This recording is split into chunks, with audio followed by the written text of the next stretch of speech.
السلام عليكم، اللهم صل وسلم وبارك عليك يا حبيبي يا رسول الله. النهارده جايلكم فيديو جديد، وبالتالي جايلكم بوصفه جديده. زي ما انتم شايفين كده هنعمل مع بعض الطعامه دي، هنعمل مع بعض المش الفلاحي. الوصفه بتاعتنا طبعا وصفه ريفيه صميمه او وصفه فلاحي صميمه. هنعمل مع بعض المش، وهنعمل مع بعض الجبنه القديمه بطريقه جميله جدا.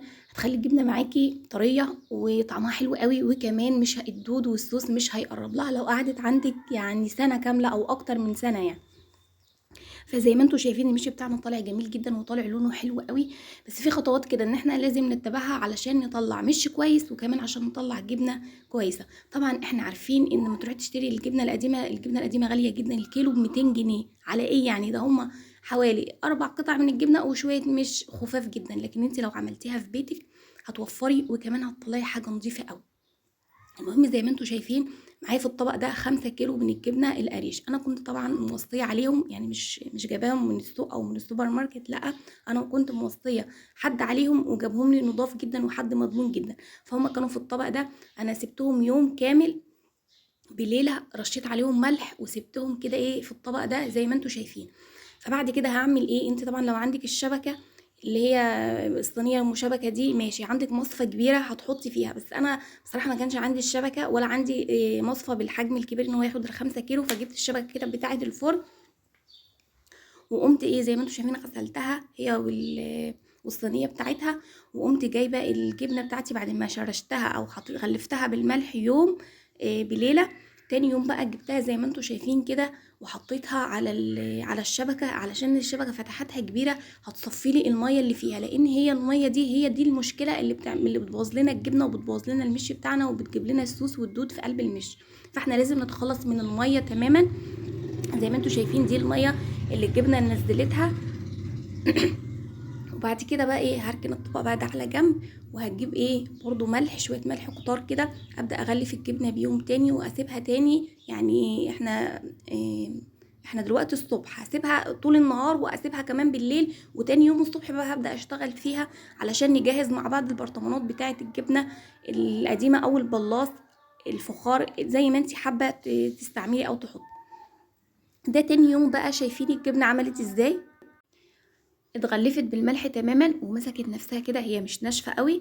وكمان نزلت الميه اللي موجوده فيها تماما، مبقاش فيها ميه كده. نضمن ان المش بتاعنا والجبنه بتاعتنا هتبقى جميله جدا. بعد كده بقى ايه، طبعا الناس اللي ما عندهاش مش او اول مره تعمل مش كده ونفسها تعمل جبنه قديمه وتعمل مش، طبعا مكونات المش بسيطه جدا وسهله. عباره عن المرته طبعا، بتشتريها من السوبر ماركت او من الست بتاعه الجبنه برضو.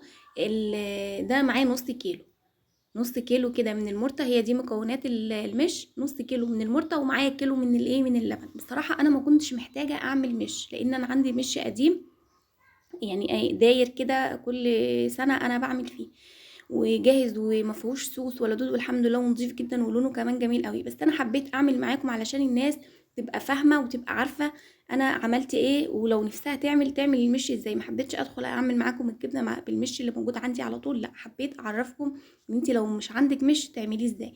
فزي ما انتم شايفين النص كيلو المرتة ده انا ايه معايا ليه كيلو لبن. حطيتها كده على النار، وبدات ايه اقلبها كده على النار لغايه ما تحمر وتاخد لون. بس يكون ايدك فيها لان هي بتتلسع بسرعه وبتعمل طبقه كده من تحت. فلازم يكون ايدك فيها وتقلبي فيها لغايه ما تحمر كده وتدي لون جميل قوي.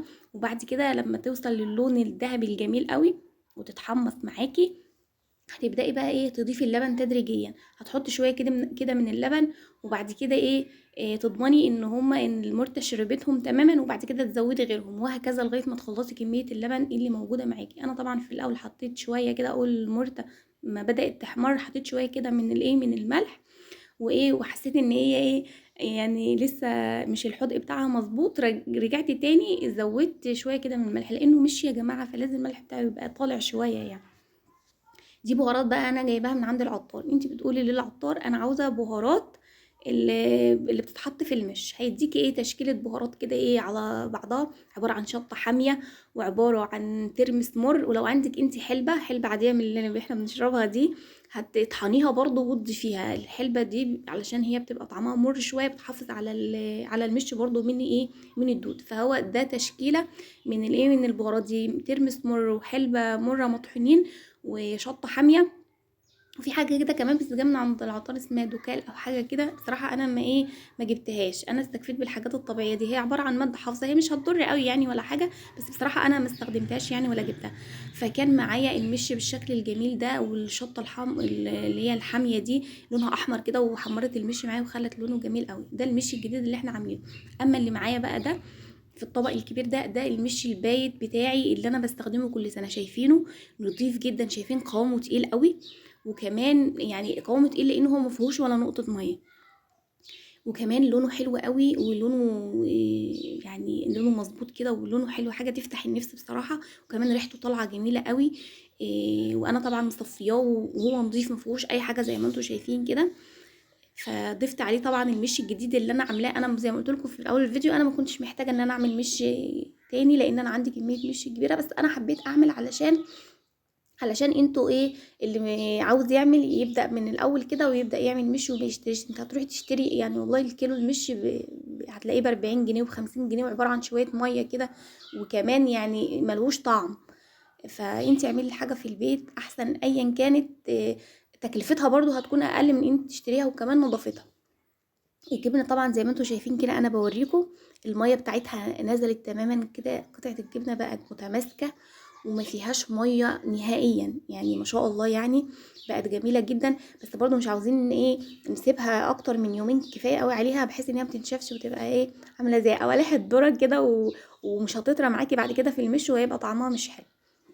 فانا طبعا ايه معايا البرطمان ده اللي انا احط فيه. انا بصراحه كنت بعمل في البلاص الفخار ده، بس هو ايه وانا بعزل في البيت الجديد بتاعي المهم اتكسر، فما رضيتش اجيب بقى غيره. فقلت مش مشكله، كده كده الحاجه غاليه وما بقيناش نعمل كميه كتيره زي زمان.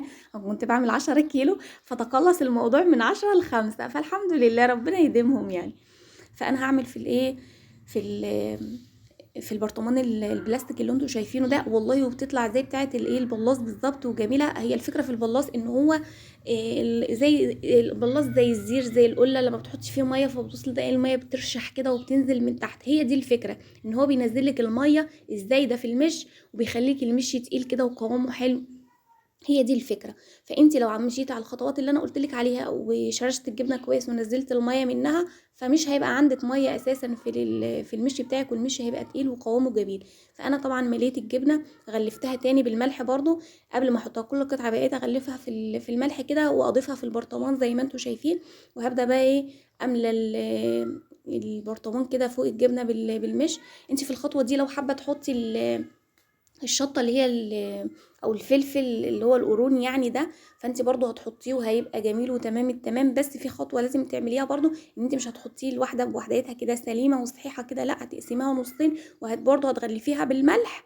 وبعد كده ايه تسيبيها 4 5 ساعات كده لغايه ما تنزل الميه اللي فيها، الملح ينزل الميه اللي فيها، وبعد كده تحطها مع الجبنه، هتبقى جميله جدا، وهتحافظ لك برضو على المشي بتاعك، هتديله طعم حلو ولون حلو. وكمان مش هتجيب صوص ولا دود لان انت نزلت الميه اللي فيها، لكن لو حطيتيها كامله كده هتجيب لك فيها دود. هي الميه المشكله بتاعت المش هي الميه. فانت طالما اتخلصت من الميه من كل الحاجات اللي انت هتحطيها اذا كان فلفل او جبنه، هتبقى الموضوع سهل وتمام. اللي انتوا شايفينه دي اسمها خشبه المش، احنا بنجيبها كده من عند بتوع التوابل برضو، اسمها خشبه المش. بس الصراحه يعني ده عندنا في المحموديه اسمها كده، لكن في البلد اللي انا متجوزه فيها بيقولوا عليها عرق الحلاوه، ما اعرفش ازاي. ايا كانت المسمى، هي البتاعه دي بتجيبيها كده وتحطي شويه شطه حاميه وتحطيها كده على وش البرطمان، وتقفلي البرطمانات بتاعتك كويس جدا. وبعد 3 ايام هتفتحي عليها يعني ايه تتاكدي ان المشي بتاعك تمام، مش هتلاقي فيه دود، يبقى كده المشي بتاعك تمام، وهيفضل معاكي لسنه كامله ما فيهوش دود ولا اي حاجه. يا ريت تمشوا على الخطوات دي، هتطلعوا الجبنه قديمه كويسه جدا. هتاكليها وحاجه تفتح النفس كده. يا ريت بقى تشتركوا عندي في القناه وتفعلوا زر الجرس وتدعموني باللايك. والسلام عليكم ورحمه الله وبركاته، وبحبكم في الله.